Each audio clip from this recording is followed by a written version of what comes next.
아이들 중에 자잘한 부스러기나 머리카락이나 휴지 조각 같은 걸 손에 쥐고 있는 걸 좋아하고 그와 비슷한 물건을 자꾸 탐색하려는 아이들이 있어요.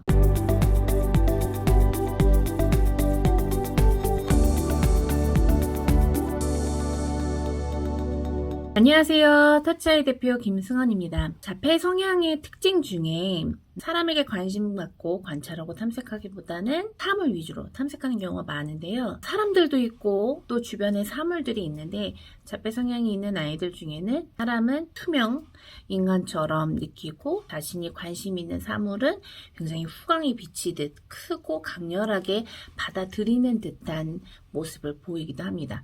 아이들 중에 자잘한 부스러기나 머리카락이나 휴지 조각 같은 걸 손에 쥐고 있는 걸 좋아하고 그와 비슷한 물건을 자꾸 탐색하려는 아이들이 있어요. 교실에서는 친구들과 선생님들이 북적북적 많은데 교실에서 선생님과 친구들이 없는 곳에 가서 자기가 익숙한 사물 중심의 탐색을 하기 시작합니다. 근데 저희 터치아이 교실은 많이 없게 만들어 놓잖아요. 그러면 아이들이 탐색할 사물이 없으니까 사람들한테 좀 더 관심을 가겠지 라고 우리가 예상을 하고 그렇게 환경을 만들어 놓는데 아이들이 어느 순간 그 예상을 깨고 자신이 관심 있는 사물 중심의 탐색을 그 안에서도 하게 됩니다. 어떤 방식으로 하게 되냐면 벽지를 뜯어요. 그리고 장판을 긁어내요.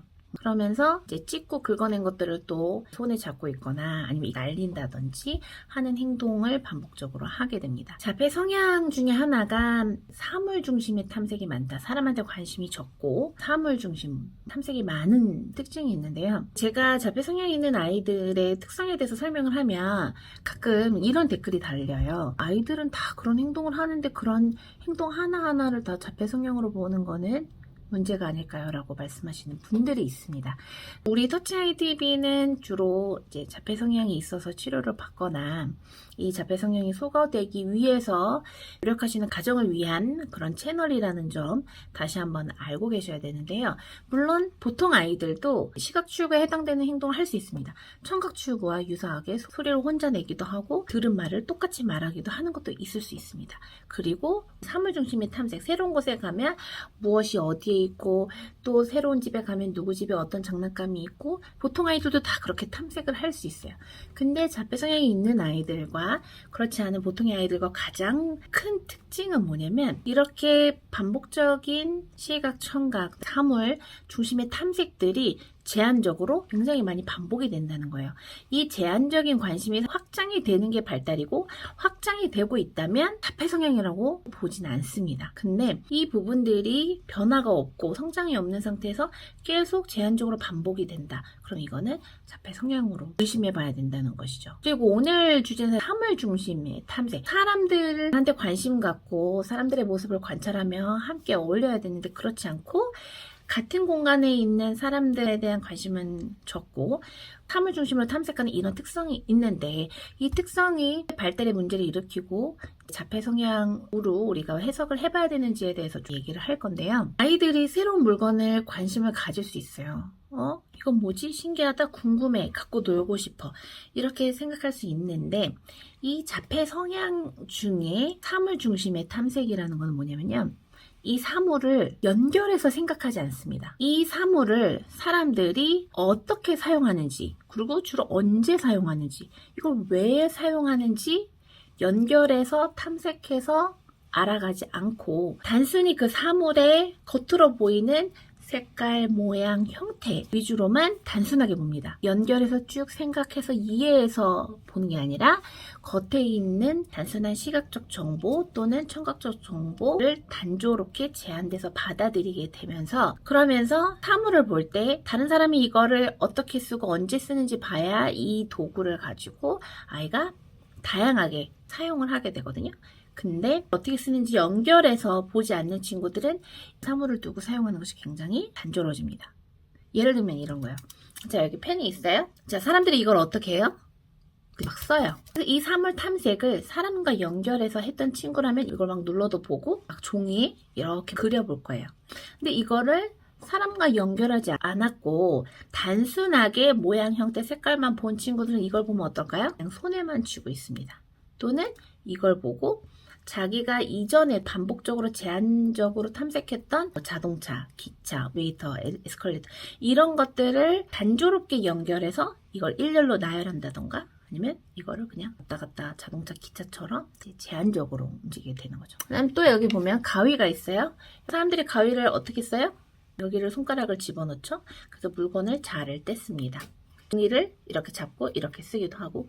그래서 이거를 사람들이 어떻게 쓰는지 충분히 이 사물을 사람들의 모습을 보고 연결해서 이해한 친구들은 여기다 손가락을 끼겠죠. 그쵸? 그리고 종이를 잡고 뭐 잘라본다든지 아니면 이렇게 조작까지는 어려운 친구들은 이렇게 흉내라도 이제 내보면서 그렇게 아이들이 자기가 사람들의 모습을 보고 연결한 것들을 행동으로 이어가게 되는데요. 그 과정이 없었던 친구들은 이걸 보면은 단순히 흔든다던가 이걸 가지고 두드린다던가 그 다음에 일렬로 나열한다. 그러한 단조로운 탐색이로 이어지고 단조롭게 또 마무리가 되기도 합니다. 또 아이들 중에 그런 친구들이 있어요.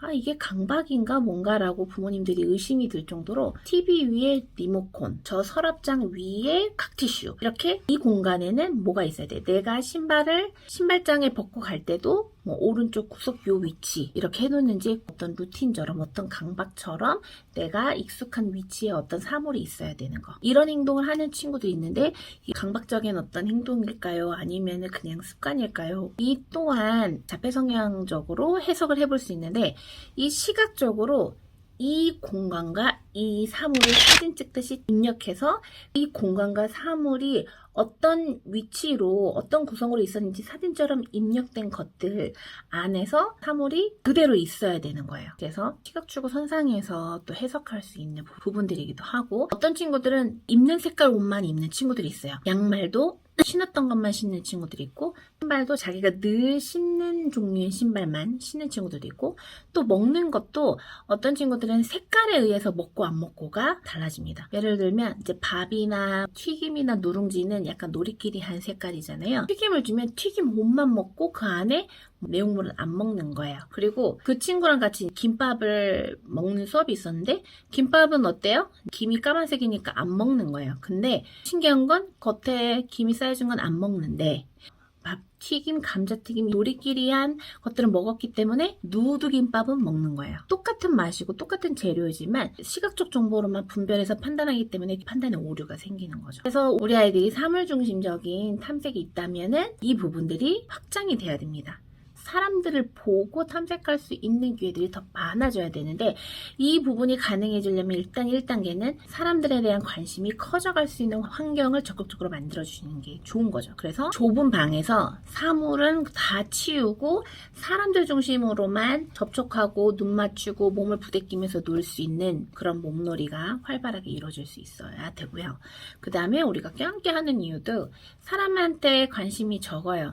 그래서 우리가 딱 껴안다 보면 이 사람이 누구지? 왜 그러지? 이 사람 숨소리, 이 사람한테 나는 어떤 특유의 냄새, 향기 이런 정보들이 굉장히 다발적으로 연속적으로 아이한테 입력이 되면서 사람에 대한 관심, 사람과 소통하는 경험을 확장시켜주기 때문에 우리가 껴안기를 하게 되는 거거든요. 그래서 이 사물중심 탐색이 강한 친구라면은 하루빨리 이 친구가 사물에 대한 관심은 좀 줄어들고 사람에 대한 관심이 커질 수 있도록 환경과 기회를 만들어주시는 게 너무 중요합니다. 그래서 이미 커져 있는 사물 중심의 탐색이 줄어들려면 이제 한동안은 그런 장난감이나 어떤 도구들 아이가 손에 쥐고 있으려는 것들 일상에서 반복적으로 관심을 많이 두는 것들은 좀 치우셔야겠죠. 그래야 아이가 사람들을 보고 관심 있게 탐색할 기회들이 더 많아지게 되니까요. 그래서 우리 아이들이 주변 사람들을 적극적으로 탐색하고 관찰할 때 사물을 어떻게 쓰는지 이해가 생기고 이 사물을 뭐라고 말하는지